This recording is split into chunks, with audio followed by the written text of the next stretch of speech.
Good evening, Fernwood. It is your anachronistic pal Neil here, and it's time for us to spin back for another episode of Mary Hartman, Mary Hartman. Today we are watching episode 149 from October 28th, 1976.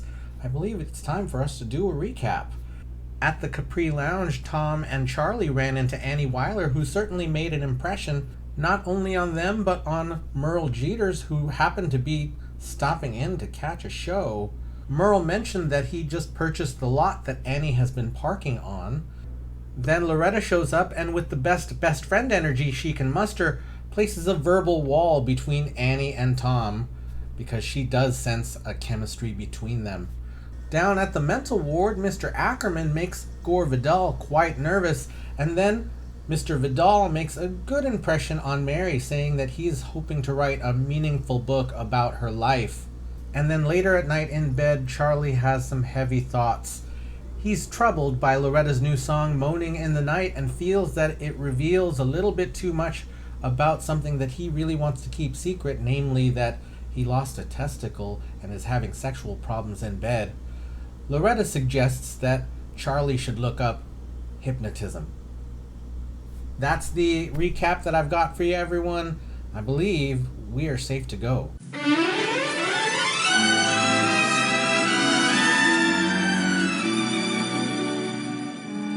Mary Hartman! Mary Hartman! Uh-huh. Oh, I'm sorry, Doctor. Yes, I'm sure you could save a lot of lives if we bought that equipment. Look, I find all this talk about patients dying very depressing. Ugh. The simple fact is there's just no money in the budget to buy that gadget. Huh? Yes, of course there's money in the budget for publicity. This hospital needs publicity, and it's my job to get all I can. Look, Doctor, the budget for this fiscal year was very carefully worked out. Now, if I start throwing money around to buy every piece of medical equipment that comes new on the market, what am I going to do with my budget? What? I can take my budget and put it where? Dr. Link, if that medical term means what I think it means, you better put in for unemployment insurance. Yes? Good morning, Mr. Ackerman. Oh. I'd like you to meet my husband, Garth. This is Mr. Ackerman. Mr. Ackerman, a pleasure and a privilege. How do you do, Mr. Gimbel? Call me Garth. I believe in getting right down to a first-name basis. Formalities, they just waste time. And I can see you're a man with no time to waste. Well, I like your attitude. Well, thank you, sir. In my line, attitude is important. Yes, your wife tells me that you're in publicity. She also tells me that you're a genius. Honey, did you say that? That's right, sweetheart. Oh, you sweet thing. What am I, a publicity man with a publicity agent? Well, I can see that you're into a very happy marriage. I like to see that. I like to see young people touching each other. Well, we touch a lot. And we also talk some. In fact, Doll Baby here is the one that told me you're interested in getting some exploitation value, a little bit of mileage out of Gore Vidal's interest in your star patient, Mary Hartman. That's right. Star. Well, I like the way you think, Mr. Ackerman. Now, personally, I've never read any of Vidal's stuff, but if he's got all those lawsuits he talks about on Johnny Carson, he must be pretty big stuff. I ran a few ideas of my own up the flagpole, and I'm not the kind of guy that goes around patting himself on the back that much, am I?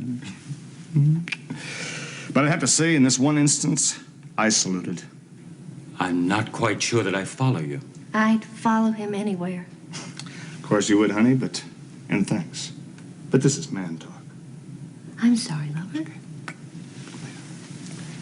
Mr. Ackerman, what I have for you is a ready-made bed for you to lie in. The greatest publicity tie-in that this or any hospital has ever had. Wonderful.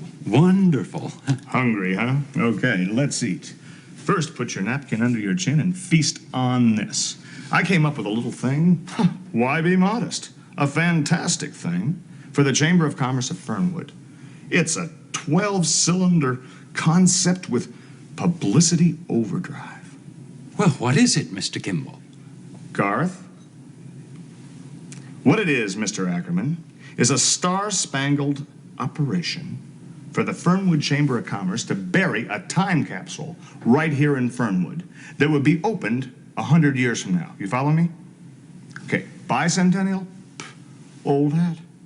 We're talking tricentennial. How's that grab you? It sounds interesting. It will bring in so much publicity into Fernwood that the Chamber of Commerce is going to have to fight off new industry with a baseball bat. We're going to put Fernwood on the map in neon letters. Mary Hartman has already put Fernwood on the map. That's right. And we're going to tie right in with it. Mary Hartman's return to mental health, okay, will be a symbol of Fernwood's return to financial security. Well, it sounds very interesting for Fernwood, but I don't see how that helps my hospital. Of course you don't. But there's no reason to feel ashamed. It takes a public relations man really to tie it all together for you. And I'll do just that. Want the main course, knife and fork ready?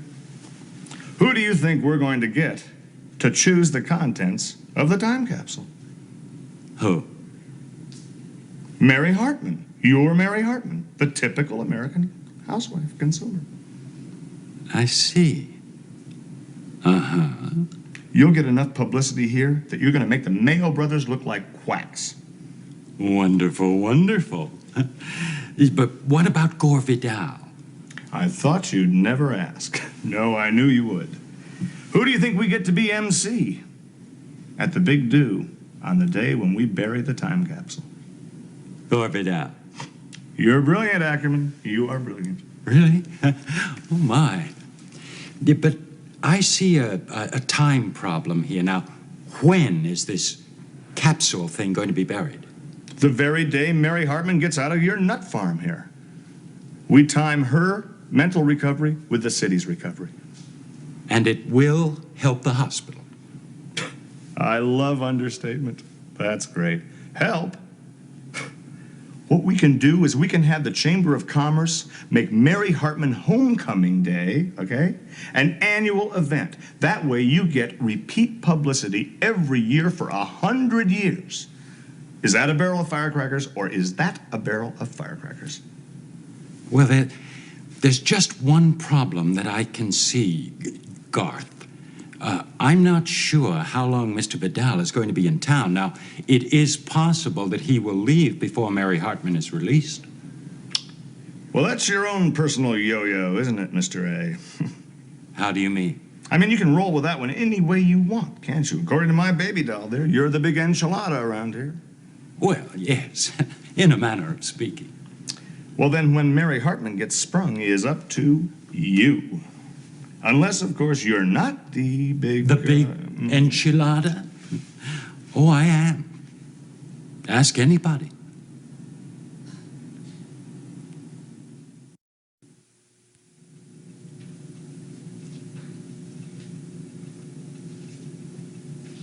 Chester, can I ask you something? Of course, Mary. That lunchbox you carried, that's a Peanuts lunchbox, right? Yeah. Sort of takes you back, doesn't it?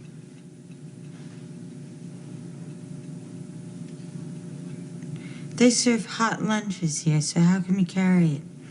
Oh, didn't I tell you? I keep my nuclear device in here. Oh. Excuse me for a minute. I gotta make some phone calls. I'm gonna invite Gerald Ford and Jimmy Carter to come here to Ohio before Election Day. I think you're right. I think that if they know they might be blown up, they'll be more apt to listen to me. Oh, almost forgot my lunchbox.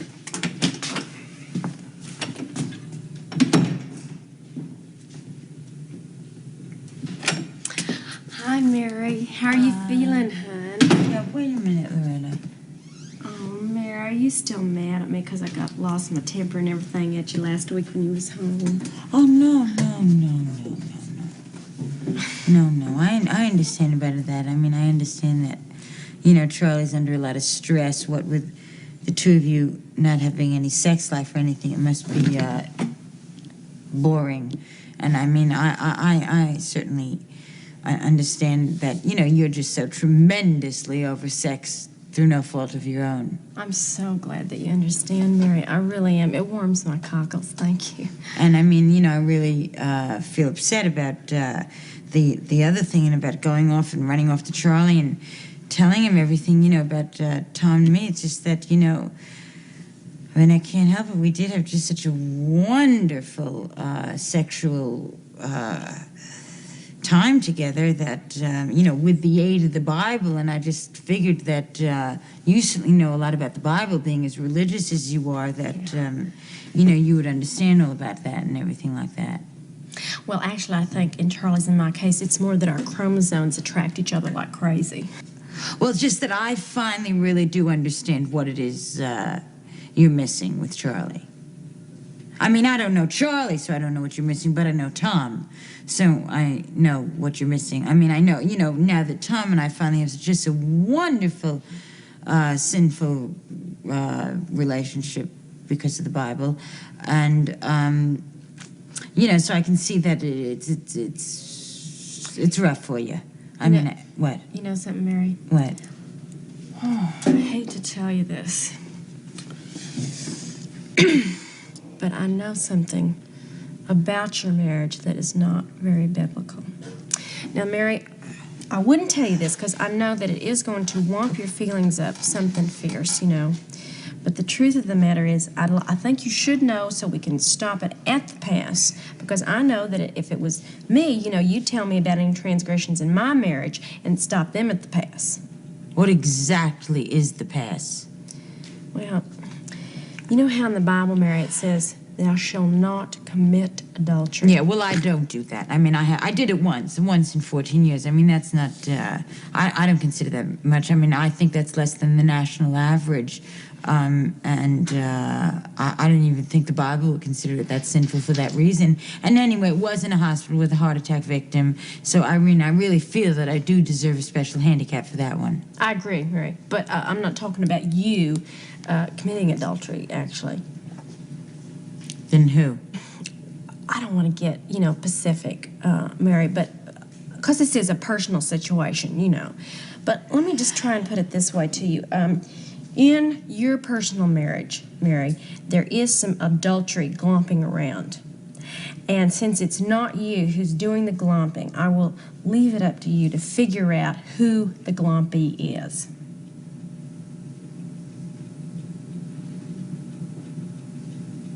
Tom. I had a feeling you'd figure it out. With whom is he glomping? Well, now mind you, Mary, I have not personally seen the glomping myself. I mean, it's not like I was there, like in an X-rated movie or something like that. But I do know, Mary, that something is going on, and at the very least, he is friends with this woman. Is this a female woman? Her name is Annie Wiley, also known as A.K.A. Tippy Toes, which is what Tom calls her. Tippy Toes? She a tap dancer? I don't know what she is, but I think it might come from the fact that when she takes off her shoes, she wiggles her toes, I mean, it's just, well, it seems to me like that's a very intimate thing for a person to know about another person, Yeah.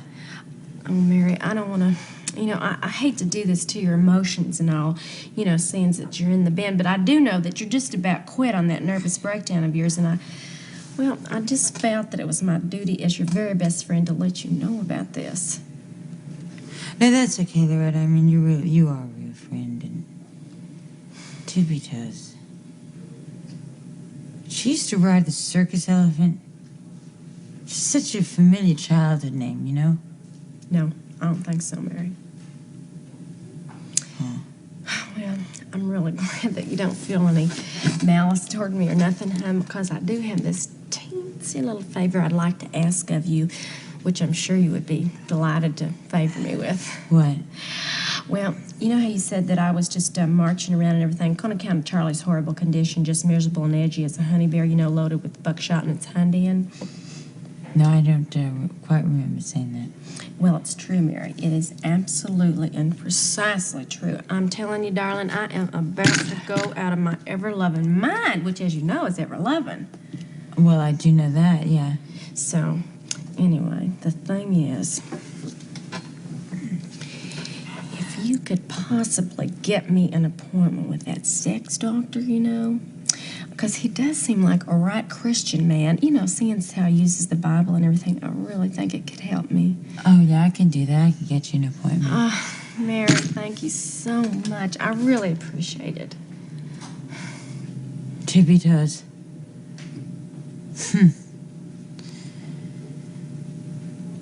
It's just so undignified to have your husband running around with someone named Tippy Toes. You know what I mean? I feel sleepy. I'm feeling sleepy. I'm getting drowsy. I feel very drowsy. I'm getting sleepy.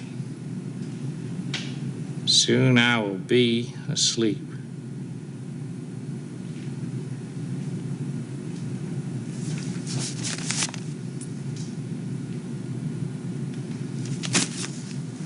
Soon I will be asleep with my mind at rest,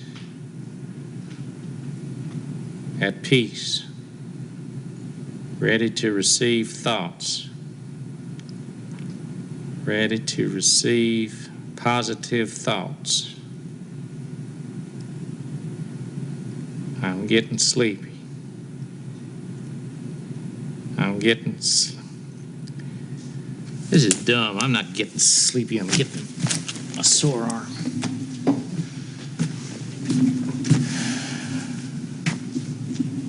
Oh, lordy, lordy, lordy, lordy. Hi, baby boy. Honey, how's Mary?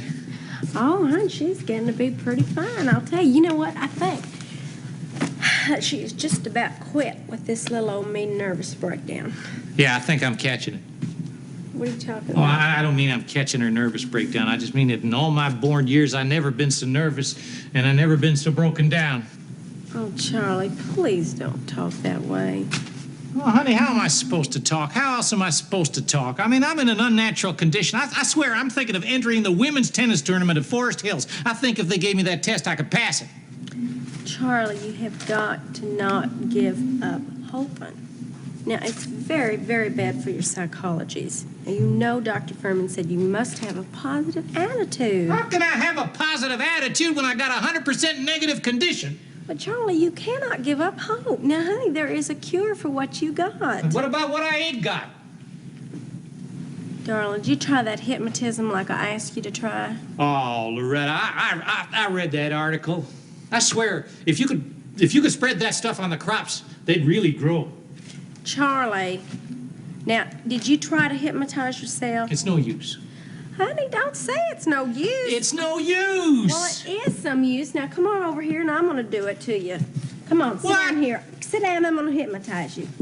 Come on, honey. sit down. Oh, honey, it's no use. Yes, it is. And what have you got to lose anyway? That's not funny, Loretta.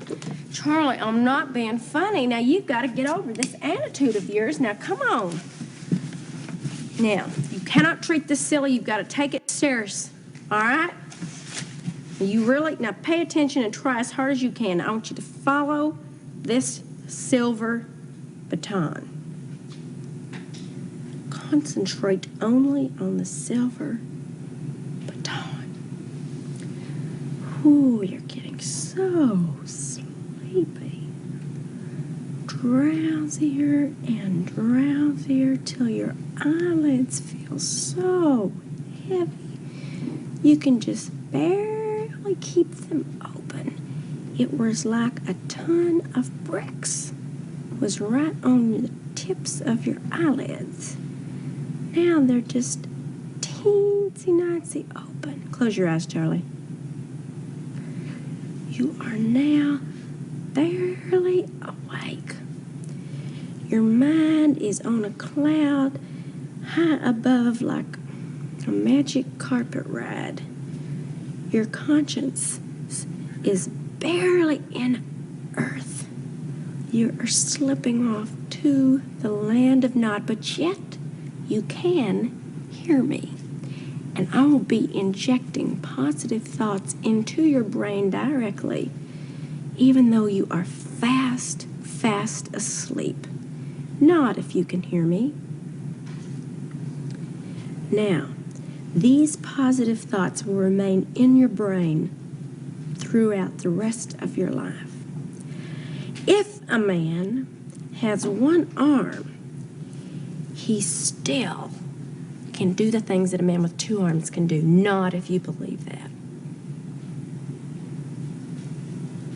If he's determined. Now, a man with one leg can still run if he is determined. Not if you believe that.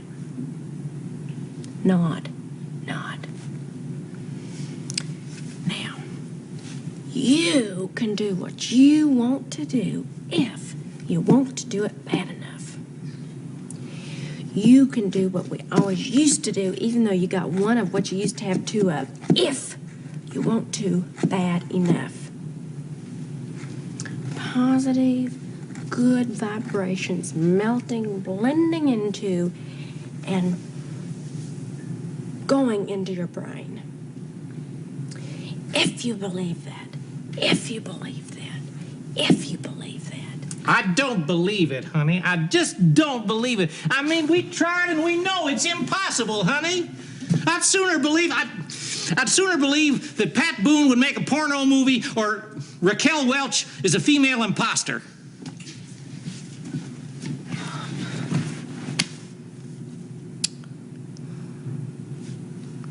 Raquel Welch, a female impersonator. I wonder. I mean, it has seemed a mite strange to me that hers don't even sag in just the teensiest little bit. So that's our Thursday, everyone. We finally meet Nurse Gimbel's husband, Garth, and he is fairly greasy, though at least in front of everybody is affectionate towards Nurse Gimbel. Garth is a publicity man and definitely a bit on the slick side. So Garth has a plan to take advantage of Mary Hartman's mental health situation to bring attention to the ward, and Mr. Ackerman is not entirely on board but is a bit curious, and Garth seems to be a really good salesman. So I guess we'll see what Garth and Nurse Gimbel's relationship looks like at home. That seems a bit more complex than, is available on the surface at the moment, because who knows where those injuries are coming from. Then Chester tells Mary exactly what's inside that lunchbox he's been holding around for the last couple of weeks, and, well, I think an idea is coming to Mary, an idea that came to me when I first saw that lunchbox. Loretta comes in and perhaps misguides Mary on what exactly is going on with Tom and Annie. Yes, I can see why Annie is threatening to the Hartman marriage. I can see why Loretta would feel that way. But Loretta doesn't factually know, and she did say that she didn't see anything, but I can't imagine what hearing about your spouse on the outside socializing with someone else might sound like. But there's a bit of trust that could happen in that relationship that is being completely thrown away. The trust is being confounded by someone else's eyes, and that's not, I mean, as much as I can see that there is some energy between Tom and Annie, they've made it verbally clear that that's not a plan for them. So I think that's going to spell bad news for the Hartmans.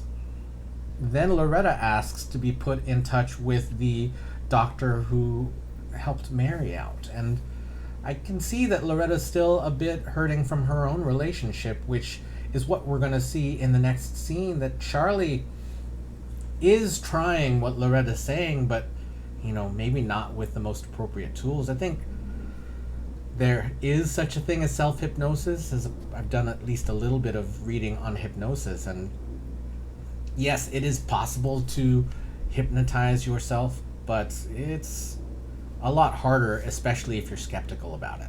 So you want to go to someone who really has some authority, and that's not what we see in this case. And all we see is that, I think in a previous episode I compared Mary and Tom's relationship of the first season and their sexual issues in the first season to Loretta and Charlie's, and in this case we see Loretta and Charlie being on the same page together to a point, or at least working together, except that Charlie doesn't believe the thing that Loretta's put in front of him. And maybe that's the same as Tom would have done in the first season, but I think that Charlie has given up. That's the real thing. That's the real thing that Loretta's trying to get at. Now, is this hypnosis thing the right plan? I don't think so.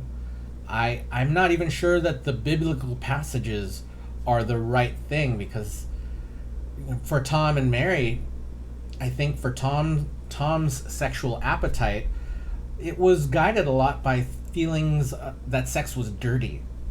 And, we talked about Leroy Fetters in the past, that Leroy was so puritanical in his thoughts about sex, and he passed that thought on to Tom. That's not the case with Charlie. I think Charlie does think that sex is a healthy thing. I mean, Loretta described it as sinful just now, but I don't think that she thinks it's dirty either.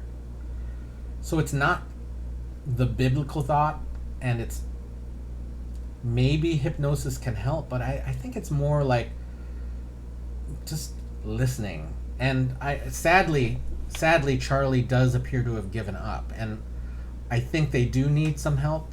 I think that there is someone that could help them. There are therapies for what Charlie is going through with Loretta. I think that the sensate therapy that was suggested for Tom and Mary in the previous season might be very good for Charlie, except that Mary and Tom had a really bad experience with that, but that's in the past. So everyone, that is the Thursday episode of Mary Hartman, Mary Hartman. Thank you so much for coming back with me in time. Thank you for sharing your feelings and thoughts in the comments about the episode, especially because, conversation is important. Thank you again for being here, and we will see you tomorrow night in Fernwood.